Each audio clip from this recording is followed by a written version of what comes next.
The rope creaks above your head. A man kneels in front of you, hands bound with rough hemp cord. His lips move in a silent prayer. The crowd presses against the wooden barriers, hundreds of faces staring up at the platform. A child sits on his father's shoulders, straining to see over the mob.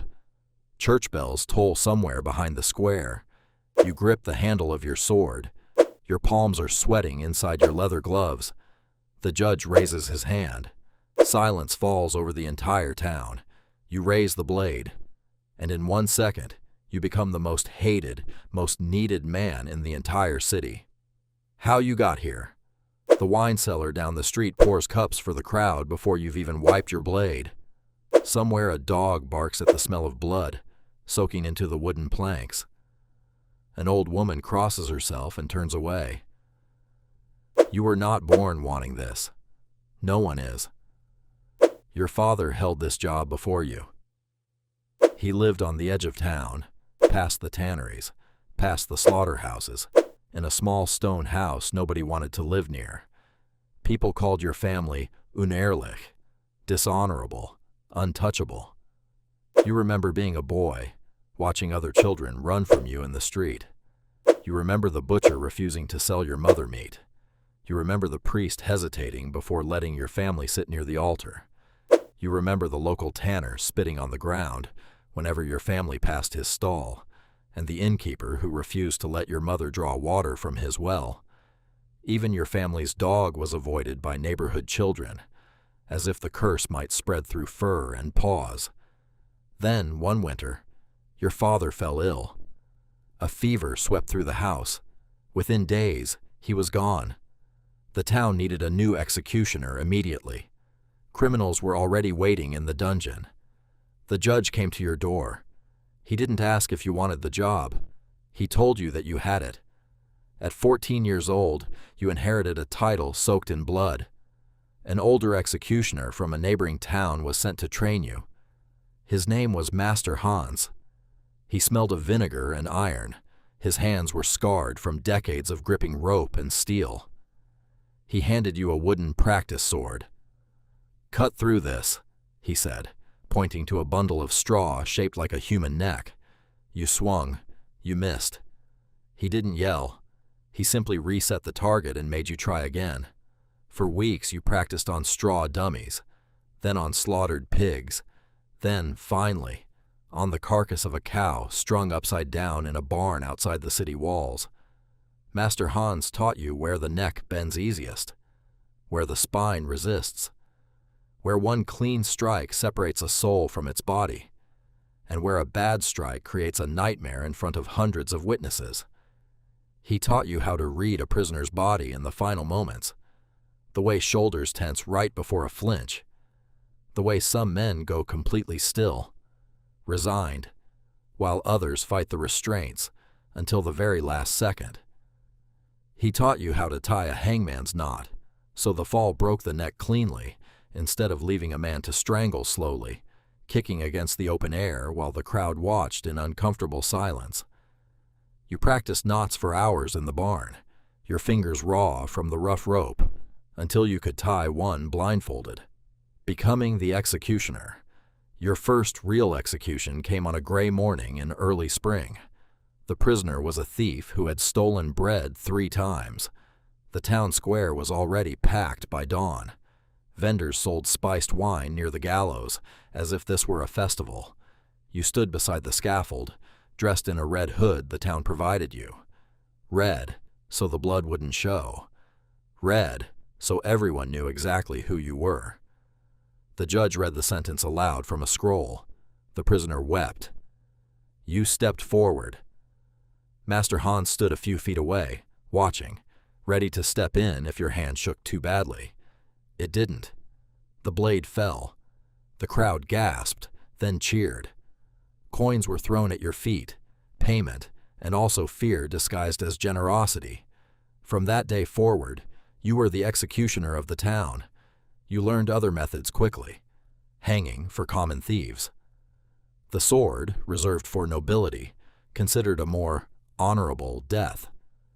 The wheel for the worst offenders, where bones were broken joint by joint before the body was left exposed on a raised platform outside the city gates. Burning for heretics and later accused witches. Each method required different tools. A gallows rope had to be measured precisely. Too short, and the neck wouldn't break. Too long, and the head could tear free. Blades needed constant sharpening. Fire needed dry wood, oil, and patience. Every tool told its own story. Your executioner's sword, wide and heavy, had no point at all. It was built purely for a single clean stroke across a kneeling neck, not for combat. Your rope came from the same hemp used on fishing boats, coiled and stored carefully, so it wouldn't fray at the crucial moment. Even your gloves mattered. Thick leather, stained dark, worn smooth from gripping handles, slick with sweat and worse. You worked closely with the town's judges, jailers, and clergy. Priests visited prisoners the night before their deaths, offering final confessions. Sometimes they visited you too, whispering that God forgave you for doing this duty. You were never quite sure if you believed them. Daily life. Between executions, life didn't stop. You still needed to eat, sleep, and survive. Your house stood outside the main town walls, isolated by both law and custom. Neighbors avoided your doorway. Children were warned never to speak to you. At the market, merchants often refused to touch your hand when giving change, dropping coins onto the counter instead. You wore plain clothing most days. Nothing marked you as an executioner unless duty called. But everyone knew your face. Whispers followed you through the streets. Some believed touching an executioner's tools could cure illness. Others believed the opposite, that anything you touched became cursed. Superstition surrounded your entire existence. To survive, executioners often took additional jobs no one else wanted. You removed dead animals from the streets. You cleaned latrines. You sometimes worked as a healer, since your knowledge of human anatomy, learned through countless executions, made you surprisingly skilled at treating wounds and setting bones. Ironically, the man everyone feared was often the same man they secretly visited for medicine. Some nights, a desperate mother knocked quietly on your door long after dark, asking you to set her son's broken arm, paying you in bread or eggs since coin was scarce. You never turned anyone away. It was, perhaps, the only moment in your week when someone looked at you with gratitude instead of fear. At home, your wife managed the household while facing the same isolation you did. Your children, if you had them, were forbidden from marrying into honorable families. The stigma didn't end with you. It followed your entire bloodline. Evenings were quiet. You sharpened your sword by candlelight, running a whetstone along the edge until it gleamed. You scrubbed dried blood from your gloves. You mended your executioner's hood, the fabric worn thin from repeated use. Sometimes, you sat by the fire and said nothing at all. The cost of the life. However, the silence never lasted. Nightmares came often. You saw faces, dozens of them, then eventually hundreds. Men who begged for mercy. Women accused of witchcraft, screaming as flames climbed toward them. Meanwhile, the church offered little comfort. Priests taught that executioners performed a necessary service to God and the crown, yet the same clergy refused to bury you in consecrated ground when your time came.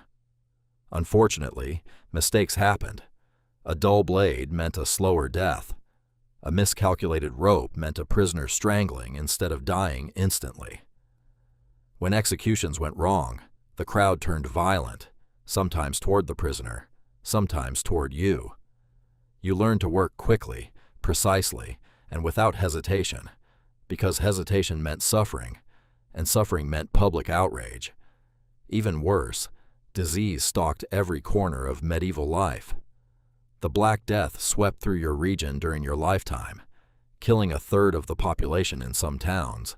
Bodies piled faster than graves could be dug. Executioners were sometimes forced into the grim task of body removal, dragging plague victims into mass burial pits outside city walls. You saw death everywhere, official and unofficial, sanctioned and senseless.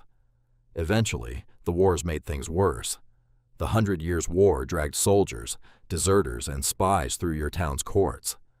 Executions became more frequent. Public appetite for punishment grew alongside public fear. You executed men you recognized from childhood. You executed soldiers accused of treason after returning home, wounded and broken. Alcohol became a companion many executioners relied on to numb themselves before and after their duties. Some drank the night before an execution just to steady their hands. Others drank afterward, trying to wash away what they had just done. You understood both reasons intimately. The psychological weight never fully lifted. Isolation deepened with every passing year. Friends you once had distanced themselves.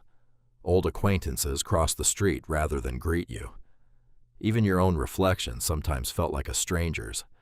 You began to notice small things, the way your hands no longer trembled at all, even during the worst executions.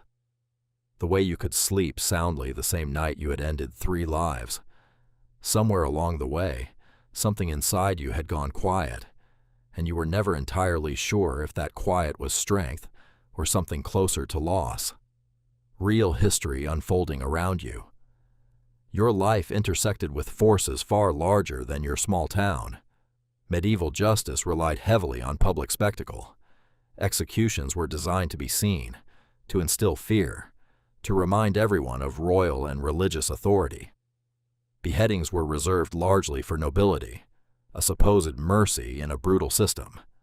Hanging served as punishment for common crimes, theft, poaching, desertion. Burnings targeted heresy, and later, during waves of hysteria, accused witches. You once executed a woman accused of cursing her neighbor's cattle. She swore her innocence until the very end. You never forgot her eyes. Witch trials swept through parts of Europe in waves, driven by fear, superstition, and sometimes simple neighborly grudges dressed up as accusations of sorcery. You executed men accused of poisoning wells during plague outbreaks, blamed for spreading disease they had no part in causing. You executed deserters dragged back from distant battlefields, their uniforms still stained with mud from wars they never wanted to fight. The influence of the church touched every execution. Prayers were said, last rites administered. Yet theological justification didn't erase the blood on your hands, nor the isolation forced upon your family. Kings changed. Laws changed. New judges arrived with new sentencing preferences. Some towns expanded capital punishment to include forgery and blasphemy. Others reduced it, favoring exile or branding instead. Through every shift in law and power, one thing remained constant. Someone had to carry out the sentence. That someone was you. The ending. Years passed. Your hair grayed. Your hands, once nervous and unsteady, became disturbingly calm. You had executed hundreds of people by the end of your career. Thieves, murderers, heretics, witches, soldiers, and sometimes the innocent. You never forgot a single face. The town depended on you completely. Judges needed you to enforce their rulings. Priests needed you to carry out divine justice. Citizens needed you to protect their fragile sense of order. Yet none of them ever invited you into their homes. None of them ever let their children play near yours. None of them ever forgot what you were, even as they forgot your name. When you finally died, the town buried you outside the churchyard walls in unconsecrated ground reserved for outcasts. No priest spoke over your grave. No bells rang in your honor. The same crowds who once gathered to watch you work moved on with their lives, untouched by the weight you carried alone. Your sword, the same one you sharpened by candlelight 1,000 nights, was passed to whoever took your place. Another young man, likely a son or nephew, given no real choice in the matter, just as you once weren't. The cycle continued long after you were gone, generation after generation, family after family, bound to a duty no one else would touch. You gave your entire life in service to a society that used you. feared you, and ultimately discarded you. And somewhere, in a town square long since rebuilt, the stones beneath the old scaffolds still remember what you did there, even though no one else ever will.